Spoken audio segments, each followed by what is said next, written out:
François Gabard mène la course. Il a même pris un peu d'avance sur son alter ego Armel Lecléache puisqu'à 16h il le précède de 8000. La performance de François ne cesse d'impressionner.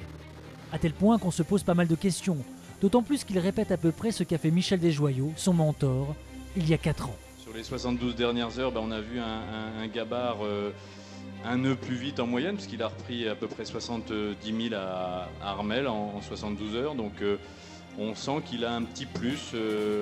Je pense pas que c'est parce qu'il pousse plus le bateau, c'est peut-être une voile différente, parce que c'est vrai qu'un nœud d'écart, c'est pas énorme. Donc c'est une petite différence et qui est intéressante, qui ressemble un peu à ce que Michel Desjoyaux avait fait il y a 4 ans. Donc c'est intéressant, donc peut-être qu'on en saura plus quand ils seront sortis du Sud et qu'ils nous dévoileront chacun leurs secrets.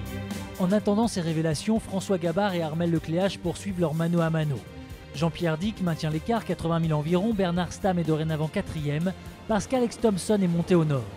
Est-il allé chercher quelque chose ou préserve-t-il son bateau? That is the question.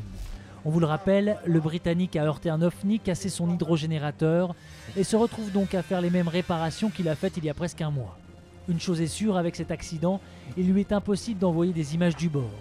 D'ailleurs, personne ne l'a fait aujourd'hui, sauf Arnaud Boissière, l'intrépide. Ah, ça mouille un peu dehors. On va faire une tentative pour regarder complètement dehors. Il fait gris, il fait gris, il fait gris, il fait gris, il fait gris. Mais constamment à 20 nœuds, c'est plutôt joli. Voilà, 21 nœuds, tranquille. Voilà, voilà. Et moi je fais malin, alors je suis en t-shirt.